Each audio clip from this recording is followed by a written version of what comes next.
ang katotohanan sa likod ng pahayag, ang komprontasyon ni Katrina at Katie sa isang lihim na tagpo. Kung bago ka lang sa channel na ito, huwag kalimutang mag-like, share, comment, and subscribe. Ang mundo ng mga sikat na personalidad ay muling niyanig ng isang hindi inaasahang revelasyon na nagdulot ng malaking ingay sa industriya ng libangan. Sa isang pagkakataon na akala ng marami ay isang karaniwang pag-uusap lamang, ang mga salitang binitawan ni Katie ay nagsilbing isang malakas na hampas na katahimikan sa matagal ng pinangangalagaan ni Katrina. Ang pagkakabanggit sa detalye na sila ay magkatabi sa iisang kama sa isang partikular na gabi ay nagbukas ng isang malaking usapin na naglalaman ng mga emosyon, takot at mga hindi pagkakaunawaan na matagal nang nakabaon sa kanilang nakaraan. Ang tagpong ito ay hindi lamang basta isang simpleng kwentuhan, kundi isang malalim na pagtatapat na nagpakita ng kahinaan at katatagan ng dalawang kababaihan na palaging nasa ilalim ng pampublikong pagsusuri. Si Katrina, na kilala sa kanyang pagiging kalmado at professional sa harap ng mga kamera, ay hindi nakapagtagpo ng kanyang tunay na reaksyon nang marinig ang mga detalye mula kay Katie. Ang kanyang mga mata at bigla ang pagbabago ng kanyang tono ayon sa mga impormasyon lumabas mula sa mga taong nakasaksi sa pag-record ng tagpong ito. Ang kapaligiran sa loob ng silid ay biglang naging formal at puno ng kuryente nang magsimulang magsalita si Katie ukol sa kanilang nakaraan. Ang pagiging tapat ni Katie sa kanyang mga nararamdaman at sa mga alaala ng gabing iyon ay nagpapakita ng isang uri ng katapangan na madalas ay iniiwasan ng mga sikat na tao upang maprotektahan ang kanilang karera. Subalit para kay Katie, ang pagsasabi ng katotohanan ay tila isang paraan upang palayain ang sarili mula sa isang mabigat na pasanin na matagal nang dinadala ng mag-isa. Para sa kampo ni Katrina, ang revelasyong ito ay nagdulot ng isang agarang pangangailangan na suriin ang magiging epekto nito sa kanyang mga kasalukuyang proyekto at sa kanyang mga pangkalahatang imahe. Ang takot na mabigyan ng maling kahulugan ng publiko ang isang simpleng sitwasyon ay pangunahing dahilan kung bakit ang bawat kasunod na pahayag ay kailangang timbangin ng maayos.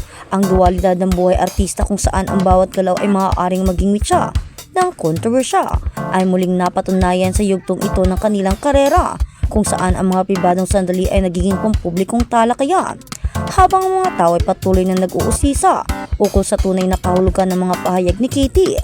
Ang dalawang personalidad ay pinili mo ng limitahan ang kanilang mga formal na komento sa media upang maiwasan ang lalong paglala ng sitwasyon. Ang katahimikang ito ay lalong nagpataas ng interes ng mga taga-subaybay na nagnanais malaman kung may malalim nga bang hidwaan o kung ito ay isang bahagi lamang ng isang mas malaking hindi pagkakaunawaan na maaari namang maayos sa pamamagitan ng masinsinang pag-uusap.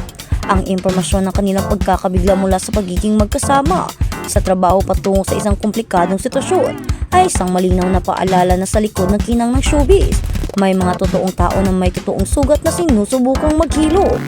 Ang psikolohikal na epekto ng biglaang pagbubunyag na ito ay mabilis na lumikha ng magkaibang opinyon sa mga taong nakapaligid sa kanila, kung saan ang bawat galaw at titig ng dalawa ang mga sumunod na araw ay binigyan ng iba't ibang interpretasyon. Ang mga malalapit na kaibigan ni Katrina at Katie ay nahati rin ang pananaw.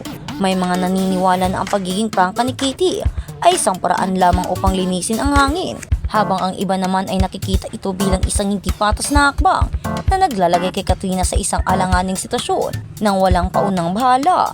Ang ganitong uri ng pagkakahati sa loob ng kanilang sariling bilog ay lalong nagpabigat sa emosyonal na dalahin ng dalawang panig. Sa mga sumunod na linggo, matapos ang kontrobersyal na pahayag, ang mga detalye ng kanilang mga nakaraang pagsasama sa mga out of town na trabaho at mga personal na bakasyon ay unti-unting naging paksa ng masusing pagsusuri ng mga taong nais kumonekta sa mga tuldok ng katotohanan. Ang mga lumang larawan, mga video sa likod ng entablado at mga nakaraang panayam kung saan magkasama ang dalawa ay muling nirepaso ng mga maghahanap ng mga pahiwatig na maaaring magpapatunay o magpapabulaanan sa lalim ng kanilang ugnayan.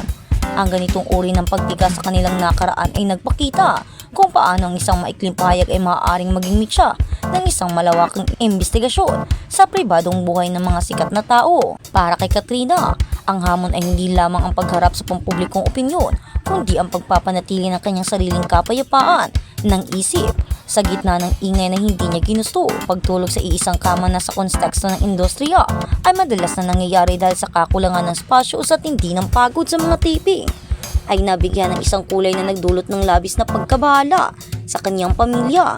Ang pangangailangang ipaliwanag ang isang bagay para sa kanya ay walang mali siyang naganap ay isang nakakapagod na proseso na sumubok sa kanyang pasensya at profesionalismo bilang isang veteranong personalidad. Habang lumalalim ang usapin, si Katie naman ay nakaranas din ng matinding pressure mula sa mga tagagawa ng programa at mga manager na nag-aalala sa posibleng negatibong epekto nito sa kanilang mga pangkalatang kontrata at endorsement.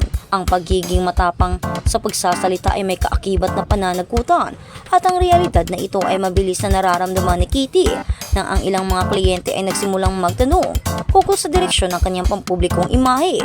Ang sitwasyong ito ay nagpapatunay na sa mundo ng modernong media, ang bawat salita ay may katumbas na halaga ng salapi at reputasyon na maaaring mawala sa loob lamang ng ilang sandali. Ang transformasyon ng kanilang relasyon mula sa pagiging magkaibigan tungo sa pagiging sentro ng isang pambansang usapan ay nag-iwan ng isang malaking aral ukol sa kahalagahan ng komunikasyon bago dalhin ang mga sensitibong isyu sa harap ng kamera.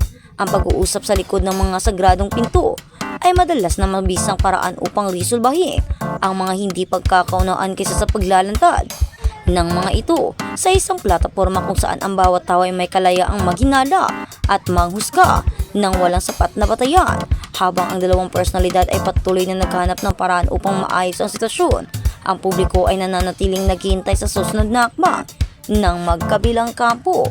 Ang huling kabanata sa kontrobersyang ito ay nag-iwan ng isang malalim na pagninilay ukol sa tunay na kahulugan ng tiwala at privacy sa ilalim ng naglalakihang ilaw ng katanyagan. Para sa dalawang personalidad, ang karanasang ito ay nagsilbing isang matinding paalala na ang mga salitang binitawan sa harap ng mikropono ay hindi na kailanman makakabawi at ang bawat kwento ay may kanya-kanyang bersyon, depende sa kung sino ang naglalahad nito, habang ang bawat panig ay unti-unting bumabalik sa kani-kanilang normal na takbo ng trabaho. Ang lamat na iniwan ng pag-uusap na iyon ay nananatili, isang bahagi ng kanilang kasaysayan na magpabago sa kung paano nila pakikitunguhan ang isa sa mga darating pang proyekto. Sa paghupa ng ingay at sa paglipat ng pansin ng publiko sa iba namang mga isyu, ang tunay na naganap sa gabing iyon ay isang kama ay mananatiling pag-aari na lamang ni Katrina at Katie, malayo sa mga interpretasyon at paghuhusga ng labas ng mundo. Ang mahalaga sa kasalukuyan ay ang paghilom ng mga personal na ugnayan na nanganib dahil sa biglaang bugso ng emosyon at ang pagpapanatili ng dignidad sa kabila ng mga mapanuring mata ng lipunan. Ang kwentong ito, higit sa pagiging isang paksa ng libangan, ay hindi kailanman mababawi ng kung sino-sino, habang ang bawat panig ay unti-unting bumabalik sa kani-kanilang normal na takbo ng trabaho.